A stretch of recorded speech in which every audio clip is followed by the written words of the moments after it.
Esta es una de las historias de ovni más extrañas jamás contadas.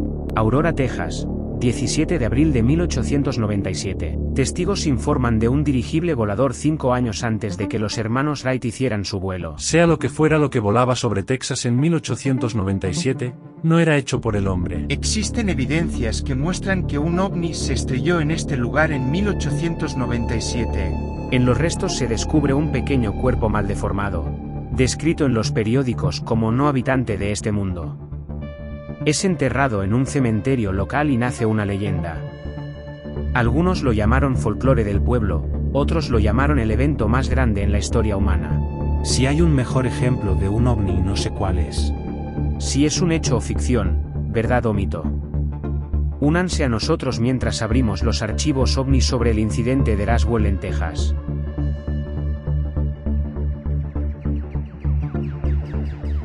El incidente de Roswell de 1947 puede ser la historia de estrellamiento de ovni más famosa de todos los tiempos, pero ¿fue el primero? El 17 de abril de 1897, un misterioso dirigible fue visto en los cielos sobre el pequeño suburbio de Aurora, Texas, en curso de colisión con la casa de un juez local. La historia del accidente de Aurora es bastante simple y directa. Según los relatos de los periódicos de la época, temprano en la mañana del 17 de abril de 1897, un gran objeto en forma de cigarro plateado se acercaba cada vez más a la Tierra y chocó contra una torre en la casa del juez Proctor, explotando y esparciendo escombros por todas partes. 2 días después, el 19 de abril de 1897, el Dallas Morning News informó. Alrededor de las 6 de esta mañana, los madrugadores de Aurora se sorprendieron por la repentina aparición del dirigible, que había estado navegando por el país. Viajaba hacia el norte y mucho más cerca de la Tierra que nunca antes. Pasó directamente sobre la plaza pública y, cuando llegó a la parte norte de la ciudad, chocó contra una torre del molino de viento del juez Proctor y se hizo pedazos con una explosión terrible. Esparció escombros por varios acres de terreno, destrozó el molino de viento y el tanque de agua, y destruyó el jardín de flores del juez. Según la leyenda local, muchos residentes de Aurora corrieron a la granja del juez J.S. Proctor para ayudar en lo que pudieran. Lo que encontraron estaba más allá de su comprensión. El Dallas Morning News informó que alguien o algo estaba en la nave. Se supone que el piloto de la nave era el único a bordo, y aunque sus restos estaban gravemente desfigurados, lo suficiente de lo original fue recogido para mostrar que no era habitante de este mundo.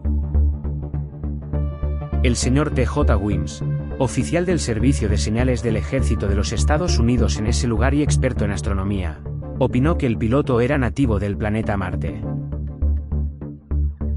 Describió que tenía una apariencia extraterrestre y fue llamado marciano. En ese momento, la única referencia a los marcianos estaba en los dibujos de los escritores de ciencia ficción, por lo que podría haber sido influenciado en parte por la literatura. Por supuesto, no estuve allí, así que no puedo decir con certeza quién pilotaba la nave.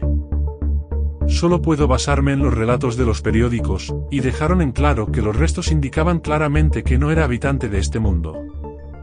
Según el Fort Worth Register, el alienígena no sobrevivió. Informaron que recibió un entierro cristiano en el cementerio del pueblo. Los fragmentos de la nave fueron arrojados luego a un pozo. La gente del pueblo más o menos quería olvidarlo. Y no diré que fingieron que no sucedió, pero probablemente no pudieron lidiar con lo que ocurrió y no sabían cómo enfrentarlo. Se colocó una pequeña piedra sobre la tumba sin marcar para confirmar la sepultura del piloto de la nave. Pero con el paso del tiempo, no se le permitiría descansar en paz. Han pasado años y cada vez hay menos testigos presenciales de los eventos de abril de 1897. Con el tiempo, la historia se convirtió en una leyenda, un relato colorido que algunos consideraban ficción. Las tierras del juez Proctor fueron vendidas, los periódicos dejaron de escribir sobre el incidente en Aurora, y el lugar de entierro se convirtió en poco más que una curiosidad. Mi reacción inicial ante la historia de Aurora, debo admitirlo, fue un poco de escepticismo. Pero si vas a ser un historiador, al menos debes intentar descubrir la verdad, y eso es lo que impulsó mi investigación. Sin embargo, cuando comencé a investigar, descubrí que había más en la historia que solo el incidente de Aurora. Fui al Dallas Morning News esperando que la historia de Aurora fuera un titular en la primera página, pero no lo era. Estaba enterrada en medio de la página 5.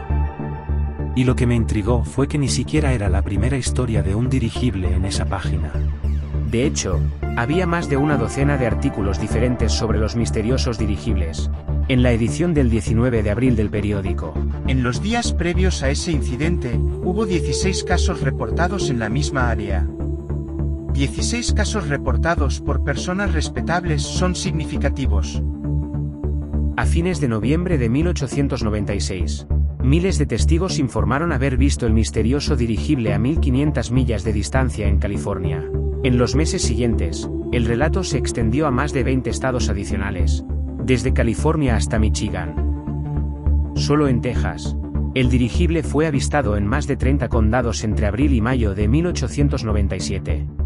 Durante esos 2 meses en 1897, literalmente cientos de tejanos vieron algo en el aire nocturno sobre Texas. Lo describieron como en forma de cigarro. Algunas personas dijeron que tenía luces, otras dijeron que no. Algunos dijeron que podía alcanzar velocidades de 200, 150 o incluso 300 millas por hora. Podía hacer cosas que los dirigibles de hoy apenas pueden hacer. La velocidad máxima en ese momento era de aproximadamente 35 a 40 millas por hora en tren.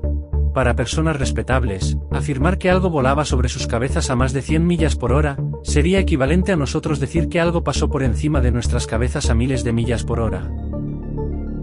El historiador de Texas, Wallace Chariton, centró su investigación en los llamados testigos mencionados en los artículos de periódicos. Mi objetivo era probar si eran personas reales, y me alegró descubrir que sí lo eran. Eran personas de carne y hueso. Cuando escuché por primera vez las historias de los dirigibles, me emocioné. No fue un incidente aislado. Personas de todo el país estaban presenciando algo que le daba validez. ¿Qué estaban viendo?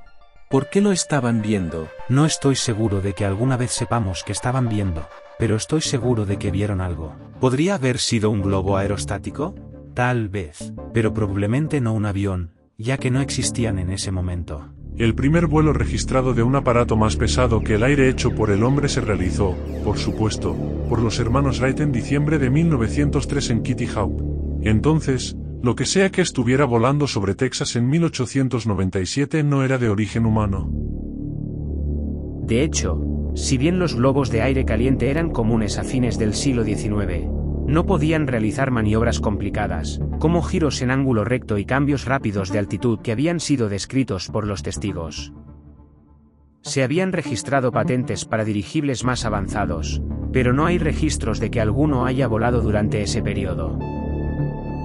Estamos hablando de algo que no existía en 1897, y sin embargo, fue visto por literalmente miles de personas.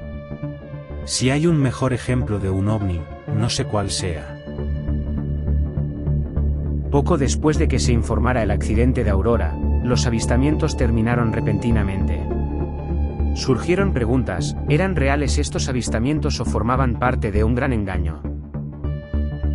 Si descartamos las casas conocidas, lo que nos queda son cientos de avistamientos de personas comunes y corrientes que no tenían ningún motivo, aparte de haber visto algo y querer informarlo. A lo largo de los años, hemos investigado cientos de miles de informes de avistamientos de ovnis. Los han visto, han aterrizado y han volado lejos. Esto fue algo diferente, donde fue visto, se estrelló y dejó algo atrás. Por eso, para mí, Aurora fue el mejor caso de dirigible para investigar, y ocurrió antes de Roswell. Nadie ha tratado de encubrirlo. No lo conocían. Así que para mí, era el caso definitivo para obtener la evidencia que necesitaba para demostrar o refutar lo que estaba sucediendo. Continuará.